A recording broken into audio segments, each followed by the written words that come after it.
What exactly is the Jewish problem? Is it hatred of the Jews? Is it genocide? Their right to self-defense? No, it's not.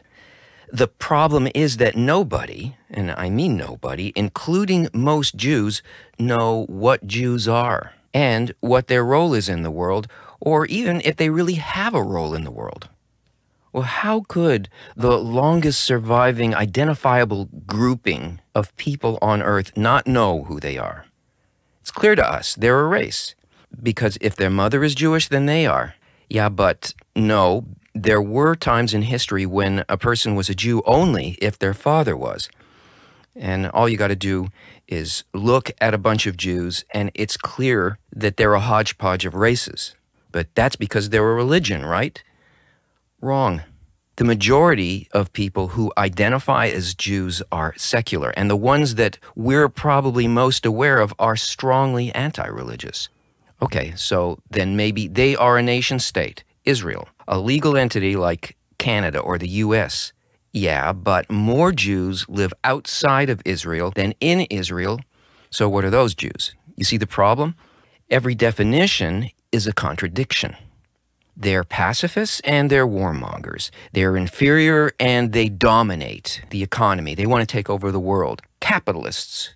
And no, they're communists. They only keep to themselves and they threaten racial purity through intermarriage. They killed Christ and they're responsible for the invention of Christianity.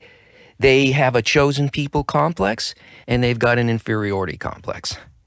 So basically, what we have is an undefined, identity-conflicted human grouping that makes up less than 0.2% of the world's population, who somehow always have a disproportionate amount of worldwide attention and influence. Enough influence to impact the entire human network and all of its systems, for better or for worse, and we don't really know who they are. That's what makes us so suspicious, right? Where does the influence come from? Now, talking about that makes us squeamish. But look, if we're going to figure it out, we've got to stop saying that it's not true, because it is true. But how come? Why? And what is the influence for? But to solve this, we've got to see this thing in context, in the real dynamics of the human system. We need to get an idea of how our system works, because that kind of knowledge will tell us not just what the Jews are, but what we are as a whole. And what we want to nail down isn't just some singular definition, because nothing in nature is. What we're really looking for is an interaction, a kind of formula, a relationship. Okay, so let's start with a more accurate question. What are Jews, and why do we feel the way we do about them? Or what are Jews to us? Jews are a kind of nation of hubs in the human network. And that nation, which is a relationship, is structured so that any major impulse of network development that's supposed to enter the system has to first pass through the hubs, through the Jew function. And for that to happen, though, Jews have to connect up in a way that their relationship to each other resembles the more coherent quality of the higher system where those impulses originate. They should be connecting up in an open, inclusive, mutually responsive, and altruistic way, a sort of quantum love your neighbor as yourself program.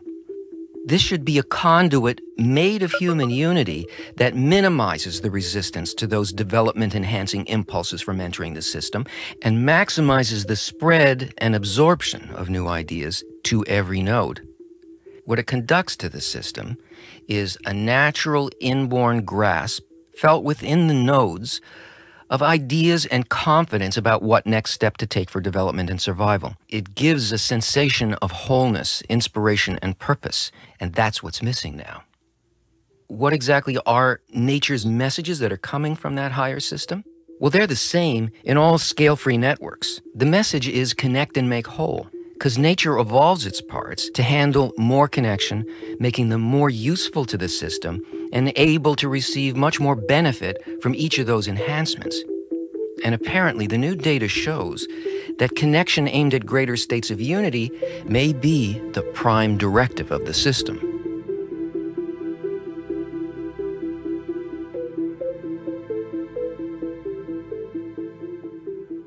That's the way that hubs are supposed to work. But when they don't, or when they slow down because they're acting like nodes, then a built-in alarm goes off, and every node feels that there's something wrong and starts demanding what's missing. The nodes unconsciously sense that development and well-being are being choked off and that the system's in danger. These responses are autonomic and mechanical. We don't know why we're doing it, just like we don't really manage our body's organs. We don't know why we feel that. The nodes, the Gentile function, is supposed to get triggered by the system to send alarm signals to ping the hubs, to get to work because we're suffering out here. The way this mechanism shows itself with humans is in the form of anger and demand aimed at the Jews. It's a hatred that outwardly seems completely irrational, but inwardly it feels completely justified. That's what anti-Semitism is. And that's the situation that we're in right now. There's chaos and there's planet-wide problems.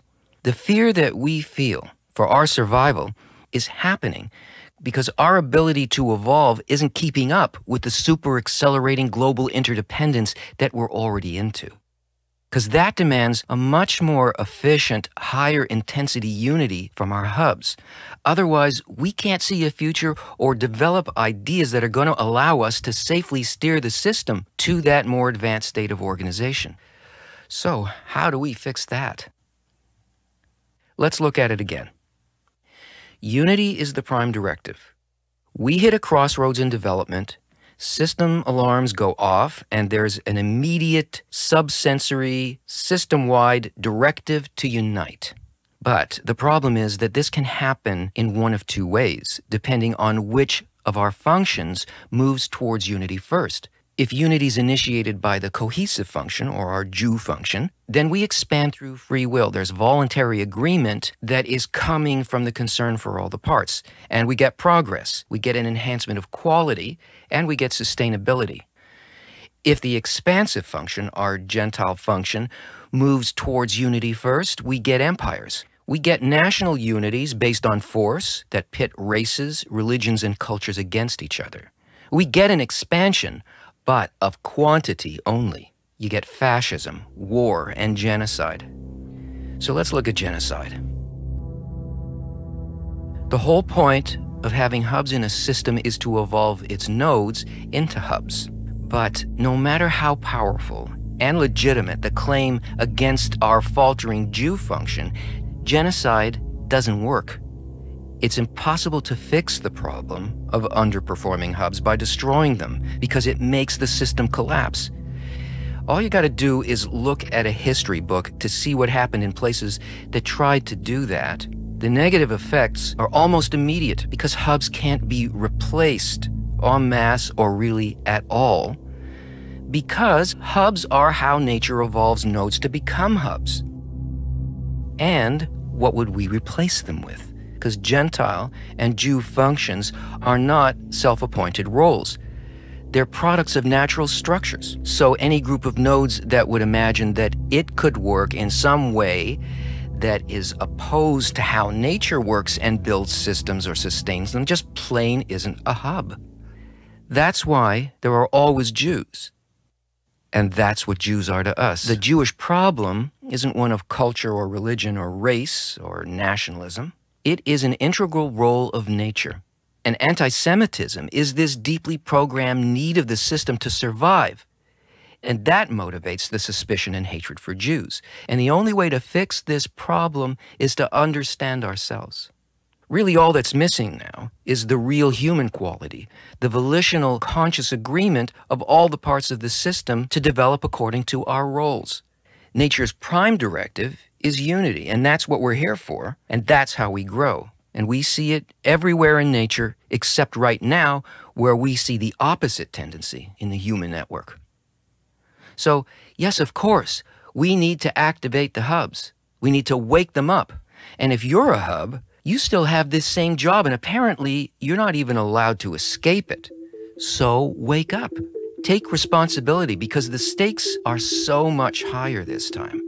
Start building more powerful methods of care and connection that we can use, because if you don't do it, no other part of the system can.